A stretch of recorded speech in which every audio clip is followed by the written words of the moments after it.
जय जिनेन्द्र। आज हम भगवान महावीर स्वामी जी के 27 भवों के बारे में जानेंगे। भगवान महावीर स्वामी के कुल 27 भव थे, तो चलिए जानते हैं उनके बारे में। भगवान महावीर स्वामी का पहला भव है नैसार। राजा नैसार को बुलाकर अपने काम छोड़कर लकड़ियाँ लाने का आदेश देते हैं। उनकी आज्ञा मानकर नैसार सूखी लकड़ियाँ काटने अपने साथियों के साथ जंगल चले जाते हैं। लकड़ियाँ काटते काटते कब दोपहर हो जाती है उन्हें पता ही नहीं चलता।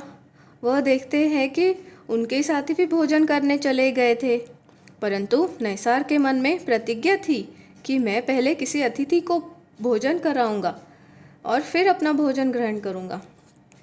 नैसार अतिथि की राह देखता है। थोड़ी ही देर बाद दूर नज़र पड़ी कि कोई साधु भगवंत को देखकर नैसार खुश हो गया और मन में ही सोच लिया कि मैं पहले उन साधु भगवंतों को भोजन करा के फिर अपना भोजन ग्रहण करूंगा। और शुद्ध भाव से साधु भगवंतों को नैसार स्वागत करता है और साधु जी महाराज को निर्दोष गोचरी बहराता है। घने जंगल में मंगल हुआ जैसे, जो कि चित्र में दर्शाया गया है। नैसार तंबू में पधारे और साधु जी महाराज को पूछते हैं कि हे महात्मा, आप इस घने जंगल में क्या कर रहे हो?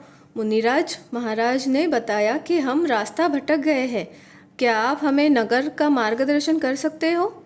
वैसे ही नैसार ने मुनि भगवंतों को मार्ग दिखाया। जैसे नैसार ने मुनियों को द्रव्य मार्ग दिखाया, ठीक उसी प्रकार मुनियों ने नैसार को भव मार्ग दिखाया। तब से नैसार साधु मुनियों के पास सम्यक धर्म का सार जानकर समझकर नवकार मंत्र को अपनाते हैं और फिर नैसार लकड़ियाँ लेकर नगर में जाते हैं और आगे से नैसार जैन धर्म का आचरण करके अपना जीवन व्यतीत करते हैं और अंत में नवकार मंत्र का जप करके समाधि मरण को प्राप्त करते हैं। पहले 100 धर्म देवलोक में जन्म लेते हैं, जैसे कि चित्र में दिखाया गया है कि नवकार मंत्र का जाप करते नैसार काल धर्म को प्राप्त होते हैं। यह था भगवान महावीर स्वामी का पहला नैसार और मुनि का भव। आगे बारी है भगवान के दूसरे भव की। तो पहले भव में जो जैन धर्म का पालन किया था, इसीलिए वह दूसरे भव में एक पल्योपम आयुष्य वाले देव बनते हैं देवलोक में, जैसे कि आप चित्र में देख सकते हो। अब बारी है भगवान के तीसरे भव की, जिसका नाम है मरीचि का भव। इसमें भगवान देवलोक से चयन करके भरत चक्रवर्ती के पुत्र के रूप में और दादा ऋषभदेव के पोते के रूप में जन्म लेते हैं। अपने दादाजी ऋषभदेव के समोसरण की रिद्धि देखकर उन्हें वैराग्य आ जाता है और वो भी भगवान ऋषभदेव के पास दीक्षा अंगीकार कर लेते हैं। परंतु साधु जीवन की कठिनाइयाँ मरीचि सहन नहीं कर सके और अपने सुविधा अनुसार मरीचि त्रिदंडी का नया अवतार धारण करते हैं। भरत चक्रवर्ती के पूछने पर भगवान ऋषभदेव कहते हैं कि मरीचि इस अवसर्पणी काल में आखिरी के 24वें तीर्थंकर भगवान महावीर बनेंगे। भरत चक्रवर्ती ने यह बात मरीचि को बताई। वह नाचने लग गए और भरत चक्रवर्ती को कहते हैं कि मैं इस त्रिदंडी को नहीं, जो इस अवसर्पणी काल में तीर्थंकर बनने वाले हैं, उनको वंदना नमस्कार कर रहा हूँ। अब मरीचि के मन में अभिमान का सागर बहने लग गया कि मेरे दादाजी तीर्थंकर, मेरे पिता चक्रवर्ती और मैं तीर्थंकर बनने वाला हूँ। इसी घमंड में ताली बजाकर त्रिदंडी के संन्यास छोड़कर नाचने लगते हैं और घमंड से कहने लगे कि वासुदेव में मैं सर्वप्रथम, चक्रवर्ती में मेरे पिताजी सर्वश्रेष्ठ और तीर्थंकरों में मेरे दादाजी प्रथम। आहा, मेरा कुल कितना उत्तम है जिसमें मैंने जन्म लिया है। जैसे कि आप चित्र में देख सकते हैं कि कैसे उन्होंने अपने कुल पर अभिमान किया था। इसीलिए कुल का अभिमान करके मरीचि ने नीश नामक गोत्र कर्म का बंध किया। कपिल नाम का एक शिष्य धर्म जानने मरीचि के पास आते हैं। तब उन्होंने प्रभु ऋषभदेव का ही धर्म सच्चा बताया। और जिज्ञासु कपिल ने पूछा कि जो आप धर्म का पालन करते हैं वो क्या धर्म नहीं है? तब मरीचि ने कहा कि हे कपिल, इत्थम्पि इयम्पि मतलब ऋषभ देव के साधु जीवन में धर्म है और मेरे मार्ग में भी धर्म है। इसी बात से मरीचि ने अपने भव भ्रमण का मार्ग में बढ़ोतरी कर ली थी, जो कि एक कोटि सागरोपम की थी, जिससे परिभ्रमण बढ़ गया। यह था भगवान का तीसरा भव, मरीचि अभिमानी का। अब बारी है भगवान के चौथे और पांचवें भव की। भगवान अपने तीसरे भव में अभिमान करके चौथे भव में और पांचवें ब्रह्मलोक में 10 सागरोपम की आयुष्य वाले देव बनते हैं। उसी प्रकार पांचवें भव में भगवान देवलोक का आयुष्य पूर्ण कर कौशिक नामक ब्राह्मण के रूप में जन्म लेते हैं। कौशिक ब्राह्मण का 80 लाख पूर्ण का आयुष्य पूर्ण करते हैं और आखिरी साल में वह त्रिदंडी तापस का अवतार धारण करके सन्यासी कपड़े धारण करते हैं। और इस भव में हत्या, परिग्रह इन सभी कारणों से भगवान पशु पक्षी आदि शुल्क भवों में जन्म लेना पड़ता है, पर इनका विचरण 27 भवों में गिनती नहीं आती है। अब बारी है भगवान के छठे भव की। तो यह शूद्र भव में भटकते भटकते कौशिक का जीव थुना नगरी में पुष्पमित्र नामक ब्राह्मण रूप में जन्म लेते हैं। 72 लाख वर्ष का आयुष्य के अंत में पुष्पमित्र त्रिदंडी तापस बनते हैं। गुफाओं में रहकर अज्ञान तप करके मरण को प्राप्त कर पहले स्वधर्म देवलोक में देव होते हैं, जो कि आपको चित्र में दिख सकता है। फिर से 7वें भव में स्वधर्म देवलोक में जन्म लेते हैं। यहाँ से भगवान चयन करके अग्निदूत ब्राह्मण के रूप में अपने 8वें भव में चैत्य सैन्य वंश में जन्म लेते हैं। 60 लाख पूर्व जीवन में अग्निदूत त्रिदंडी तापस बनकर अज्ञान जप तप करके ईशान देवलोक में देव बनते हैं। ईशान देवलोक में मध्यम आयुष्य पूर्ण कर देवलोक में देव बने अपने 9वें भव में। अब बारी है भगवान के 10वें भव की। तो ईशान देवलोक का आयुष्य पूर्ण कर अग्निदूत का जीव मंदर नामक सन्निवेश में अग्निभूति नामक साधु बनते हैं। 56 लाख पूर्व का आयुष्य करके अग्निदूती त्रिदंडी तापस बनते हैं, जिसे आप चित्र में देख सकते हैं। तो भगवान का पहला भव नैसार का था, दूसरा भव स्वधर्म देवलोक में देव का, तीसरा भव था मरीचि का, चौथा भव था 5वें देवलोक में ब्रह्मदेव का, 5वां भव था कौशिक ब्राह्मण का, छठा भव था पुष्पमित्र ब्राह्मण का, 7वां भव था स्वधर्म देवलोक के देव का, 8वां भव था अग्निदूत ब्राह्मण का, 9वां भव था ईशान देवलोक में देव का और 10वां भव था अग्निभूति नामक ब्राह्मण का। ये थे 10 भव भगवान के। अब बारी है 11वें भव की। तो भगवान 11वें भव में तीसरे सनत कुमार देवलोक में मध्यम आयुष्य वाले देव थे। देवलोक से गमन करके भगवान अपने 12वें भव में जन्म लेते हैं, जो कि अग्निभूति नामक श्वेतांबिका नगरी में भारद्वाज नामक ब्राह्मण बनते हैं। 44 लाख वर्ष की त्रिदंडी तापस बनते हैं। अज्ञान तप करके अपनी आयुष्य पूर्ण करके 13वें भव में जन्म लेते हैं, जो कि चौथे महेंद्र देवलोक में मध्यम आयुष्य वाले देव बनते हैं। और यहाँ से चयन करके भगवान अपने 14वें भव में जन्म लेते हैं, जो कि राजगृह नगरी में स्थावर नामक ब्राह्मण बनते हैं। 34 लाख पूर्व आयुष्य पूर्ण कर त्रिदंडी तापस वेश धारण करते हैं, अज्ञान तप करते हैं और अपना भव पूर्ण करते हैं। अब बारी है 15वें भव की। तो भगवान 5वें ब्रह्म देवलोक में मध्यम आयुष्य वाले देव बनते हैं। अभी तीसरे मरीचि के भव में हुई अभिमान के कारण भगवान तीसरे भव से लेकर 15वें भव तक ब्राह्मण कुलों में जन्म लेना पड़ता है भगवान को, जो कि त्रिदंडी तापसी का और देवलोक के थे। परंतु जैन धर्म नहीं मिलता है। देवलोक में चयन करके बहुत से भव भ्रमण करते हैं, लेकिन उनकी गिनती भवों में नहीं होती है। अब बारी है 16वें भव की। राजगृह नगरी में विश्वभूति नामक राजकुमार के रूप में जन्म होता है। राजा विश्वनंदी और रानी प्रियंगुमती, पुत्र विशाखानंदी, छोटे भाई विशाखा बुद्धि और रानी धारिणी, पुत्र विश्वभूति और आयुष्य 1 करोड़ वर्ष की थी। राजा विश्वभूति पुष्पकरंडक उद्यान में रानी के साथ क्रीड़ा कर रहे थे। तभी द्वारपाल विशाखानंदी के साथ उद्यान में जाने से रोक लेते हैं और युद्ध की घोषणा होती है। परंतु विश्वभूति तो क्रीड़ा में लीन थे, तो राजा विश्वनंदी खुद युद्ध में जाने के लिए तैयारी करते हैं, लेकिन विश्वभूति को अपने पिता को युद्ध में जाने से रोक लेते हैं और वो स्वयं युद्ध के लिए निकल पड़ते हैं। तभी युद्ध करने आए हुए राजा खुद को समर्पित कर देते हैं और पूछते हैं कि क्या यह मुझे उद्यान से बाहर निकालने की कोई षड्यंत्र किया था। तभी विश्वभूति को गुस्सा आया और उन्होंने उद्यान के झाड़ के ऊपर एक मुट्ठी मारी, जिससे पेड़ के सारे फल नीचे गिर गए और मैं विशाखानंदी आपके सर भी फोड़ सकता हूँ। इसी में विश्वभूति संसार को असार मान लेते हैं और जैन मुनि के पास जाकर दीक्षा अंगीकार कर लेते हैं और मुनि विश्वभूति बन जाते हैं।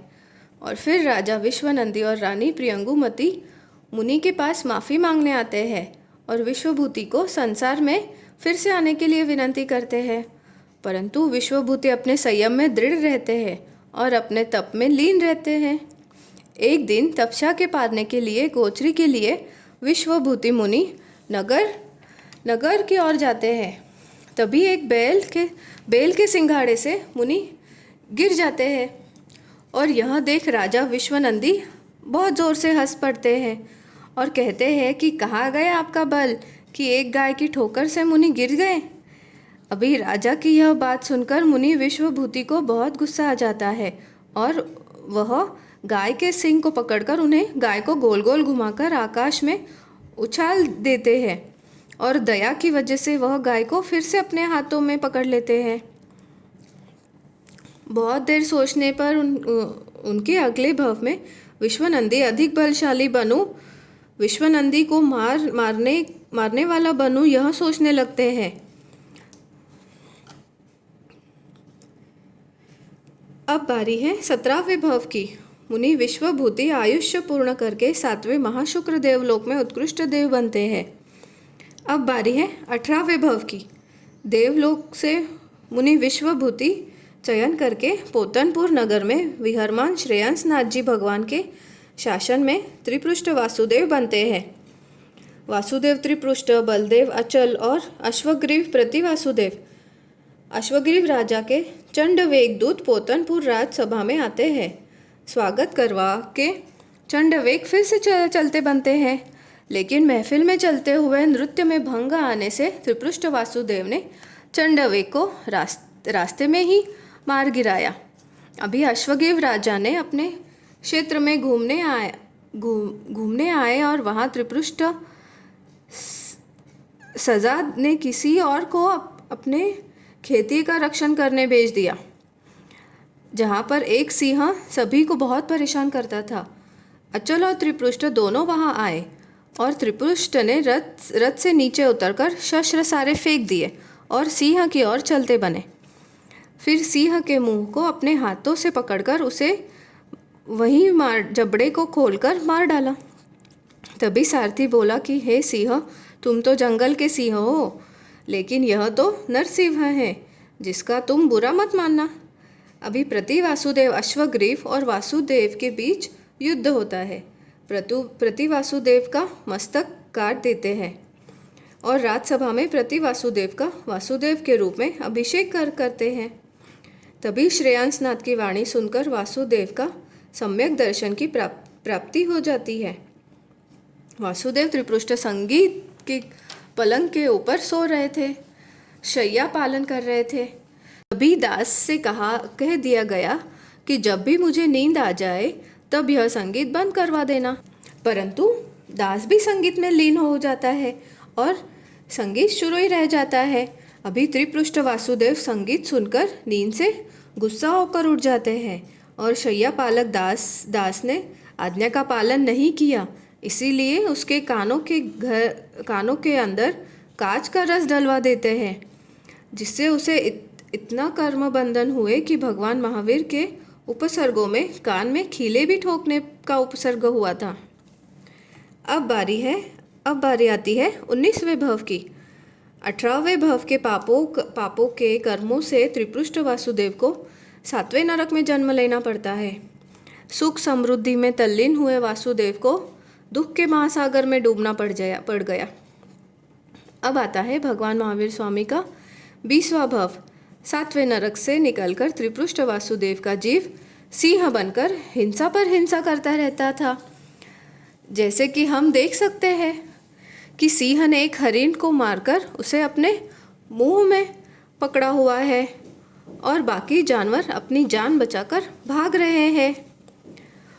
उसके बाद बारी आती है 21वें भव की।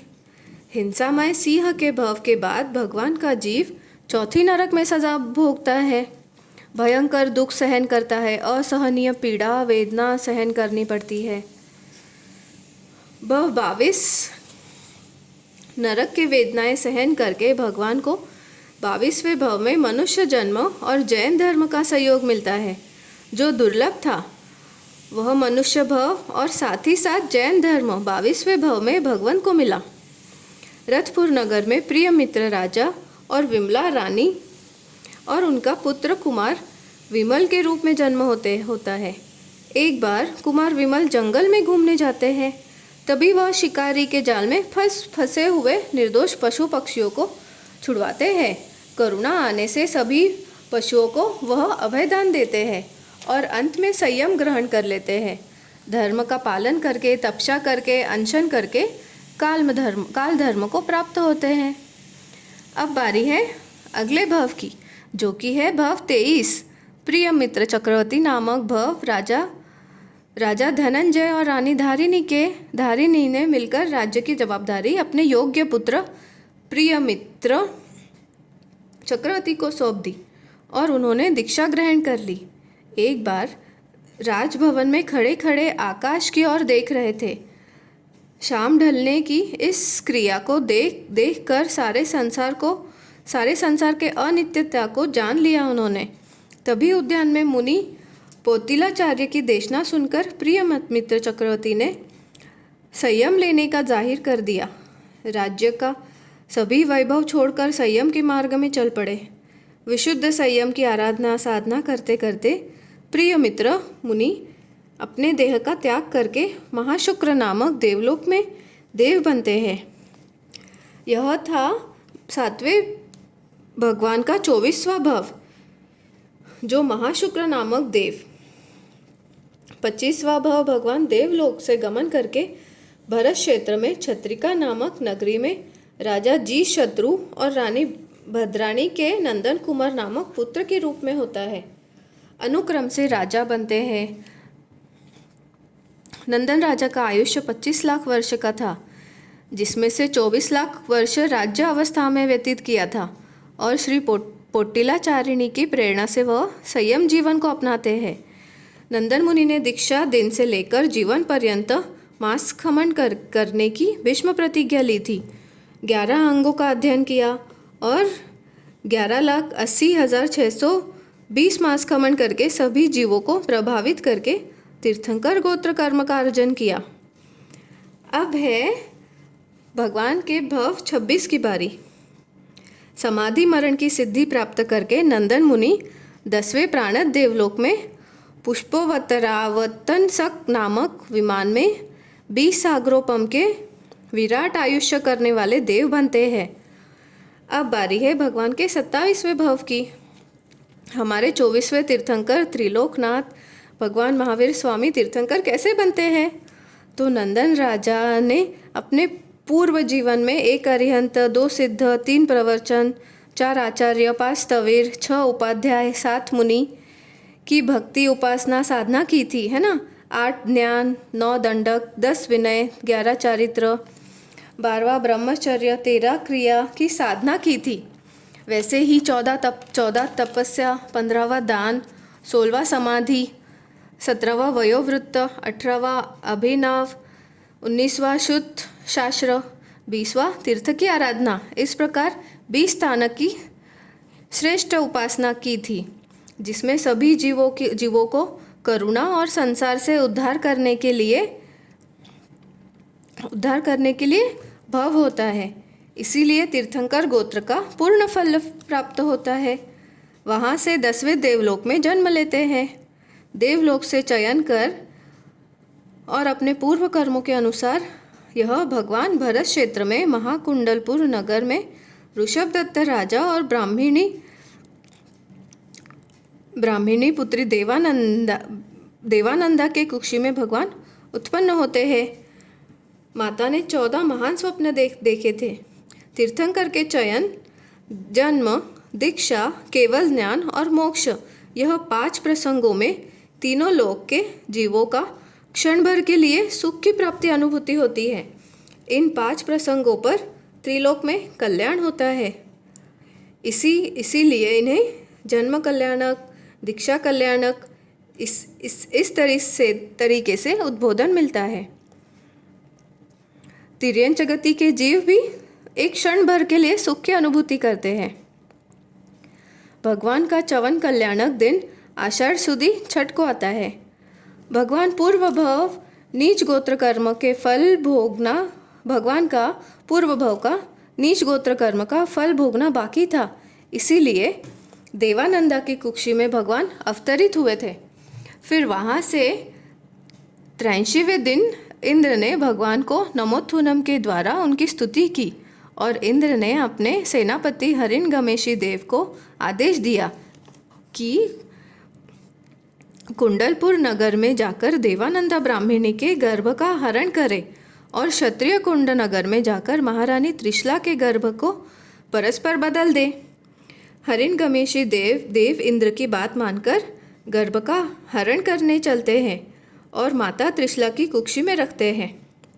जब भगवान महावीर स्वामी माता त्रिशला की कुक्षी में आते हैं तब माता को 14 स्वप्न आते हैं, जो कि इस प्रकार हैं: सिंह, हाथी, वृषभ, लक्ष्मी देवी, फूलों की माला, चंद्र, सूर्य, ध्वजा, पूर्ण कलश, पद्म सरोवर, क्षीर समुद्र, देव विमान, रत्न राशि और अग्नि। यह सारे अत्यंत सुंदर स्वप्न देखते हैं, जैसे कि यह सारे स्वप्न आकाश से उतरकर माता के मुख में प्रवेश कर रहे हो। तो यह थी हमारे भगवान महावीर स्वामी के जीवन के 27 भवों की महान गाथा।